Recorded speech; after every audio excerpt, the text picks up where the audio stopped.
Royal Victoria ইনফ্যান্টি হসপিটালে আমার surgery হয়েছে।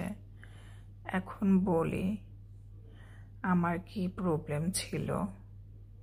আমার আজকে 2 থেকে 2.5 বছর যাবৎ ব্যাক পেইন এবং সায়াটিকাটা অনেকেই জানেন, আবার অনেকেই জানেন না। আমার ব্যাক পেইনটা তেমন ছিল না। আমার মেন প্রবলেম ছিল আমার ডান পাটা সাডেন নামনেস হয়ে যেত, পিনসে নিডল হতো। তখন এটা এমন একটা ইরিটেটেড পজিশনে চলে যেত, আমি এটা এক্সপ্লেন করতে পারবো না কাউকে কীরকম অবস্থা হতো। লাইক পা যখন আমরা ছোট সময় পড়তে বসতাম একটা ঝিনঝিনি ভাব আসতো না, পায়ে কোনো ভূত পেতাম না বা ফিলিংস থাকতো না, সেরকম হয়ে যেত। এটাকেই বলে পিনসে নিডল। আর পাটা গরম হয়ে যেত, সবটুকু পা না, পায়ের যে থাইটা মানে রানের যে পিছনের অংশটা, সেই অংশটা আমার প্রচুর পরিমাণে সাডেনলি গরম হয়ে যেত। এটার মধ্যে হাত দেওয়া যেত না। আর কীরকম যে একটা অস্থিরতা করতো সেটা আমি কাউকে ভাষায় বোঝাতে পারতাম না। এটাকে বললে নামনেস। আমি ফিজিওথেরাপিস্টের কাছে ছিলাম গত বছর 2023 সালে সেপ্টেম্বরে। আমি ফার্স্ট ফিজিওথেরাপিস্টের অ্যাপয়েন্টমেন্টে যাই। এটা আমি আমার প্রিভিয়াস অ্যাড্রেস, যেখানে আমি আগে ছিলাম লুটনে উইকলিন মোড়, ওই অ্যাড্রেসে, ওই শহরে যে আমি ফিজিওথেরাপিস্টের কাছে প্রথম একটা সেশন নেই। যেহেতু আমার বাসা থেকে উইকলিন মোড় অনেক দূর, যেতে প্রায় 25 মিনিটের মতো লাগে বাই কার। তো আমি ওনাকে রিকোয়েস্ট করে আমার বাসার পাশে নিয়ে আসি। সেটা ছিল আমাদের বাসা থেকে 7 থেকে 8 মিনিট বাই কার, মানে আমাদের গাড়িতে। সেই জায়গাটার নাম ছিল স্টোকউড পার্ক। তো ওইখানে আমি ট্রান্সফার হয়ে আসি।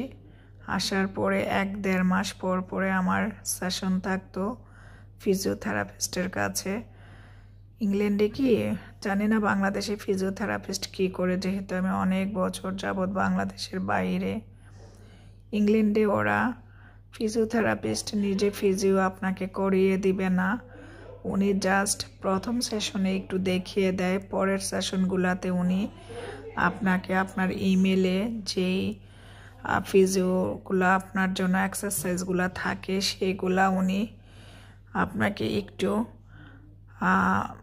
দেখিয়ে দিবে ভিডিওর মাধ্যমে। তাও সে না, ইন্টারনেট থেকে ভিডিও ডাউনলোড করে উনি সেটা আপনাকে ইমেলে পাঠিয়ে দিবে, অথবা আপনাকে সেই এক্সারসাইজগুলো ফটোকপি করে আপনার অ্যাড্রেসে লেটার আকারে সেটা পাঠাবে।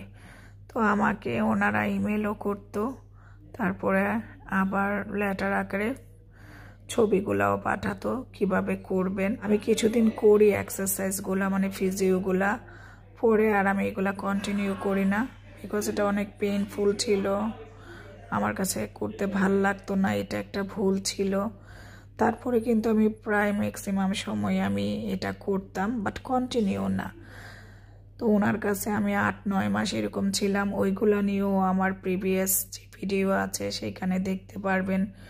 আমি 2-3টা ভিডিও শেয়ার করেছি। আমার যে ফিজিওথেরাপিস্টের কাছে অ্যাপয়েন্টমেন্ট থাকতো, আমি যেতাম, এগুলা তো এইভাবে চলতে থাকে ওনার কাছে যাওয়া আসা। ওনাকে অনেকবার রিকোয়েস্ট করা হয় যে আমাকে একটা এমআরআই রেফার করার জন্য। উনি বলল যে এমআরআইটা এত ইজি না, এমআরআই রেফার করলে তুমি আর আমার কাছে থাকতে পারবা না, আমার সিনিয়র যে টিম ওনার কাছে তোমাকে রেফার করতে হবে। উনি যদি সব সিমটম দেখে যে ভাবে যে না তোমাকে এমআরআই দেওয়া দরকার, তাইলে উনি এমআরআই তোমাকে রেফার করবে, আদারওয়াইজ না। তো উনি সব কিছু আবার আমার ওইগুলা ওনার সিনিয়র যে ওনার কাছে রেফার করে, উনি আমাকে দেখার পর একটা শুয়ে আছে ট্রলাইস ইনজেকশন, এটার জন্য উনি, আমি একটু পানি খেয়ে নেই, গলা শুকিয়ে গেছে। তো উনি আমাকে টেরালাইজ ইঞ্জেকশনটা রেফার করে। তো টেরালাইজ ইঞ্জেকশনটা আমি দেইনি। এটার কিন্তু অনেক সময় সাইড এফেক্টও হয়, আবার অনেক সময় পেশেন্টের কাজও করে। বাট তোমার এমআরআই ছাড়া এটা দেওয়াটা ঠিক হবে কিনা সেটা এখনও বোঝা যাচ্ছে না। এমআরআই তোমাকে করা একটা দরকার। দেন কি পজিশনে আছে সেটা জেনে যদি নিডলের প্রয়োজন হয় নিডল, আর যে এক্সারসাইজগুলো করতে বলা হয়েছে এটা করা, আর বেশি সিরিয়াস হলে সার্জারি করা। তো পরে আমি ওইখান থেকে তো আমি মুভ হয়ে আবার চলে আসি নতুন আরেকটা জায়গায়। তো ওইখানে আর আমার এমআরআই বা পরবর্তী প্রসেসগুলো করা হয়নি। উনি অগাস্টে আমাকে ডেকেছিল যে এমআরআই বা পরবর্তী প্রসেসের জন্য, সেটা তো আর হয়নি। অগাস্টে আমি 20 তারিখে এখানে মুভ হই, তো যে কারণে এটা আমার হয়নি। তারপরে এখানে আসার পরে আবার ইংল্যান্ডের নিয়ম আছে, যারা আমার এই ভিডিওটা বাংলাদেশ থেকে যদি দেখে থাকেন বা অন্য জায়গা থেকে দেখেন তাদের জন্য বলা, আপনি বাসা যেই শহরেই থাকেন বা সিটি চেঞ্জ করেন, আপনার এভরি ডিটেলস, জিপি, আপনার গাড়ি থাকলে গাড়ির ইন্স্যুরেন্স, আপনার এভরিথিং আপনাকে চেঞ্জ করতে হয় নতুন অ্যাড্রেসে। তো আমি এই অ্যাড্রেসে আসার পরে নতুন সিটিতে আমার জিপি চেঞ্জ হয়, সব কিছু জিপিকে জানানো হয়। তখন ওনারা আবার কুইকলি জিনিসটা ওনাদের আমলে নেয় এবং ওনারা আমাকে একটা সেশন দেয় ফিজিওথেরাপিস্টের সাথে। তো ওইটাও আমার এই নতুন অ্যাড্রেস থেকে অনেক দূরে, ওইখানে আমি যাই, ওইখানে বিস্তারিত বলি। তারপরে ওনারা আমাকে কাছেই, আমার বাসার কাছেই ভ্যানুইল, যারা এখানে আছেন তারা চিনবেন, ভ্যানুইল যেই ফিজিওথেরাপিস্ট, সেইখানে আমাকে রেফার করে। ওইখানে আমি একটা সেশন করি। সেশনের সঙ্গে সঙ্গে ওনাকে আমি বলি প্লিজ আমাকে একটা এমআরআই রেফার করো, আমার তো এক্সট্রিম লেভেলের পেইন হচ্ছে। তাছাড়া আমি বাসা শিফট করেছি, আমি হ্যাভি লিফটিং করেছি, সাডেন কিন্তু আমার পেইন হচ্ছে।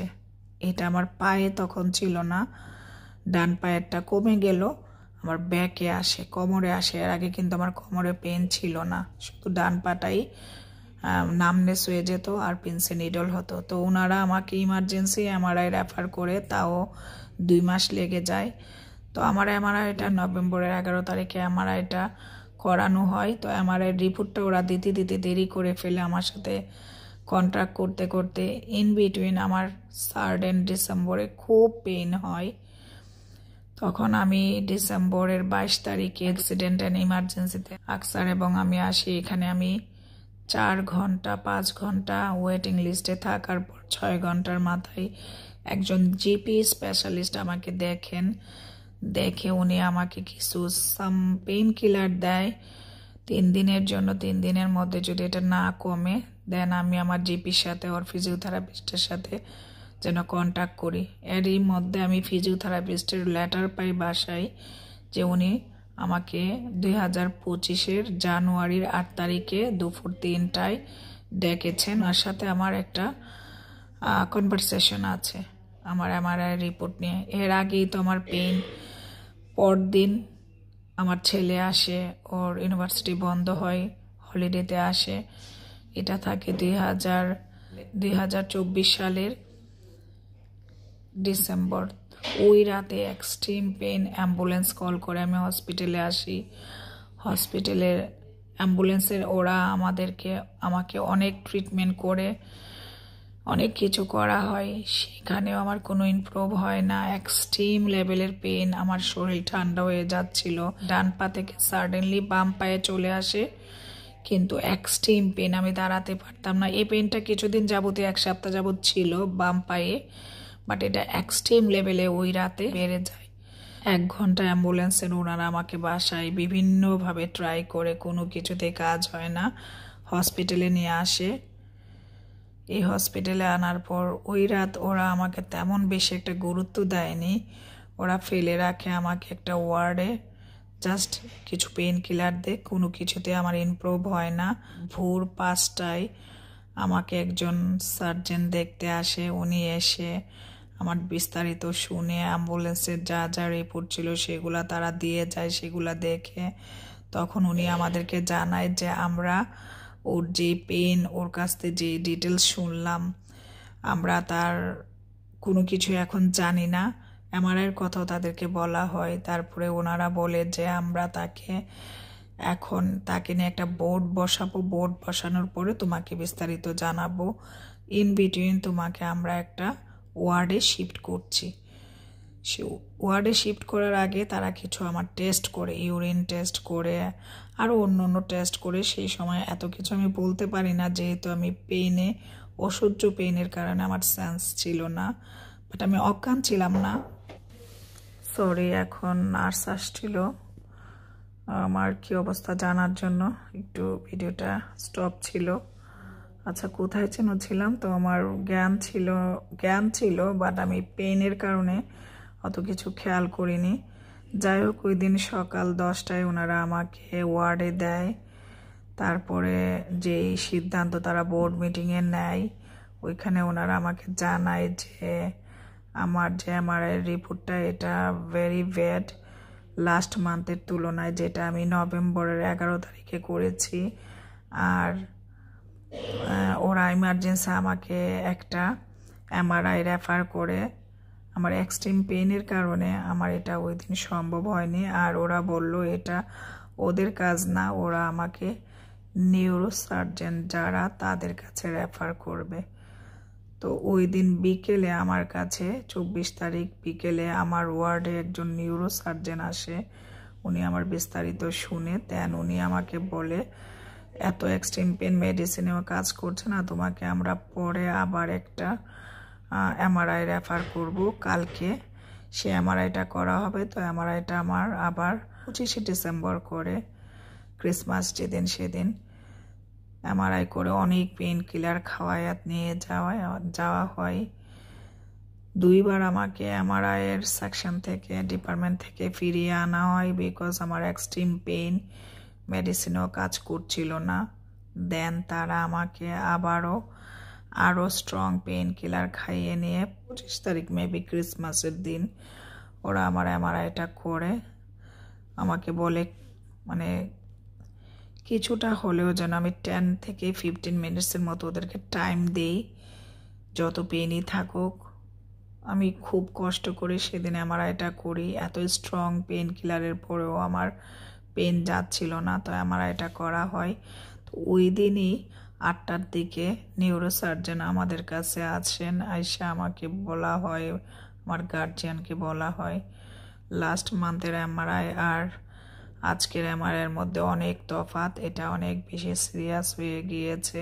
আমার ব্যাকবোন থেকে জেলটা সরে গিয়েছে, মানে ডিস্কটা সরে গিয়েছে, আর আমার জেল বের হয়ে গিয়ে সেটা আমার ভেইনে, মানে রগের মধ্যে প্রেশার দিচ্ছে, যেই কারণে আমার এটা এক্সট্রিম লেভেলে পেইন হচ্ছে পায়ে। ওদিন আবার উনি বলে 25 তারিখ রাতে যে 8টার সময় জানানোর পরে বলে টুনাইট 12 o'clock-এর মধ্যে যেন আমরা ওনাকে সিদ্ধান্ত জানাই যে আমরা সার্জারি করব কিনা। আমরা ওনাকে কিছু কোশ্চেন করি, সার্জারির কি বেনিফিট, নিডলের কি বেনিফিট, পেন কিলারের কি বেনিফিট। পেন কিলার তো আমাকে কাজ করছে না, এত বিস্তারিত না বলে ভিডিওটা অনেক লং হয়ে গিয়েছে। তো সব মিলিয়ে আমরা সার্জারি ডিসিশন নেই, বাট ওদের Christmas, boxing day, bank holiday, তারপরে আবার উইকেট পড়ে যায়, সব মিলিয়ে ওদের ডক্টরের ক্রাইসিস। আমার আর সার্জারিটা ওই দিন হয়নি। তো ফাইনালি আমার সার্জারিটা আমরা ডিসিশন নিয়ে ওদেরকে জানানোরই সুযোগ পাচ্ছিলাম না, যে ওদের এই সমস্ত ফেস্টিভ্যালের কারণে, যেহেতু ডিসেম্বর মাস। তারপরে আমরা জানানোর পরে আমরা 30 তারিখে বিকেলের দিকে একজন নিউরোসার্জন আসেন, ওনাকে আমরা জানাই। ওনার টিম মেম্বার এসে আমাদের সাথে কথা বলে, তখন আমরা সার্জারির ডিসিশনটা জানাই। আরও আগে ডিসিশন নেই, বাট সেটা ওদের ফেস্টিভ্যালের কারণে জানানোটা সম্ভব হয়নি, ওদেরকে পাওয়া যায়নি। তো 31 তারিখ দুপুর 11:40-এ আমার সার্জারি হয়। আর আজকে 6 তারিখ, এই হচ্ছে আপডেট। আলহামদুলিল্লাহ, সার্জারির পর আমি ভালো আছি। থেকে একটু ব্যাকে পেইন হচ্ছে, যে জায়গায় আমার সার্জারি হয়েছে সেই জায়গায়।